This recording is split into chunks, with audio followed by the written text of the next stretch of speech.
Guys, क्या आप जानते हैं कि क्रिकेट इतिहास का सबसे महंगा बैट कौन सा है और वो कितने में बिका था? डोंट वरी, मैं आपको इसका जवाब देता हूं। ये वही बैट है जिससे महेंद्र सिंह धोनी ने अप्रैल 2011 के वर्ल्ड कप फाइनल में इंडिया को छक्का मार के जितवाया था। जी हां, ये वही बैट है और इसे रिकॉर्ड 1 करोड़ 21 लाख रुपए में एक इंडियन फर्म आरके ग्लोबल ने लंदन के चैरिटी ऑक्शन में खरीदा था। है ना ये इंटरेस्टिंग? जहां एक और कोरोना वायरस पूरी दुनिया के 32 से ज्यादा देशों में अपने पैर पसार चुका है, वहीं पूरी दुनिया के शीर्ष नेताओं से लेके शाही परिवार तक हमारी भारतीय संस्कृति को फॉलो कर रहे हैं। वो हैंडशेक की बजाय नमस्ते कर रहे हैं। पूरी दुनिया में भारतीय संस्कृति की तारीफ हो रही है।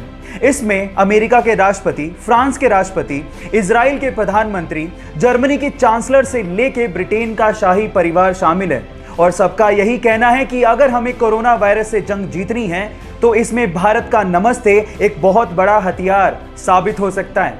हमें गर्व है अपने भारतीय होने पर और भारतीय संस्कृति पर, तो इसीलिए करो ना नमस्ते।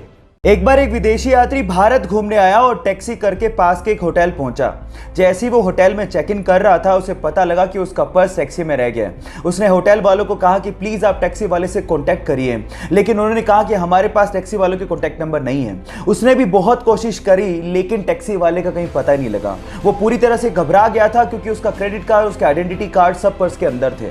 लेकिन 2 घंटे बाद वो टैक्सी वाला आया और उसने उस विदेशी यात्री को उसका पर्स थमा दिया। विदेशी यात्री ने खुश होकर उसे $70 देने की कोशिश करी, लेकिन उसके बाद जो टैक्सी वाले ने जवाब दिया वो आप लोगों को सुनना चाहिए। टैक्सी वाले ने कहा कि इस रिवॉर्ड के लिए मैंने आपको आपका पर्स वापस नहीं किया है। मैंने आपको आपका पर्स इसलिए वापस किया है क्योंकि ये आपका है। अतिथि देवो भव की भावना को साकार करने वाले उस टैक्सी वाले को मेरा सलाम। आपके प्यार की हद कितनी है? आंसर देने से पहले कहानी जरूर सुन लेना। यह बात 1970 की, जब स्वीडन से एक टूरिस्ट से एक इंडियन आर्टिस्ट को पहली नजर में प्यार हो गया। उसके बाद वो एक दूसरे को डेट करने लगे और फिर शादी हो गई। लेकिन कुछ कारणों की वजह से उस लड़की को वापस अपने देश लौटना पड़ा। लेकिन उस लड़के ने कहा था कि हम लोग एक दिन फिर से मिलेंगे।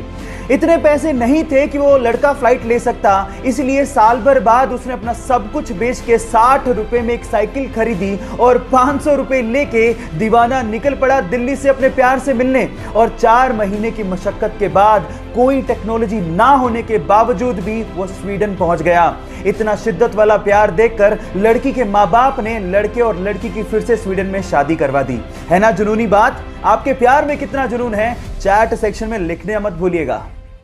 ये बात है फरवरी 2019 की, जब कुछ मछुआरे मछली पकड़ने के इरादे से इटली के तट से समंदर में पहुंचे। जब वो समंदर के बीचों बीच थे तो उन्हें कुछ दूरी पर कुछ तैरता हुआ दिखा। शुरू में तो उन्हें लगा कि शायद ये कुछ लकड़ी के टुकड़े हैं, लेकिन जब पास जाके उन्होंने देखा तो वो ये देख के हैरान रह गए कि वहां पर 2 हिरन तैर रहे थे। Oh my God! अब ये हिरन समंदर के बीचों बीच कैसे पहुंचे, ये आज तक एक रहस्य है। बहरहाल, उन मछुआरों को दिल से धन्यवाद, क्योंकि उन्होंने उन हिरणों को बचाने की सोची। तो उन मछुआरों के लिए 1 लाइक तो बनता है।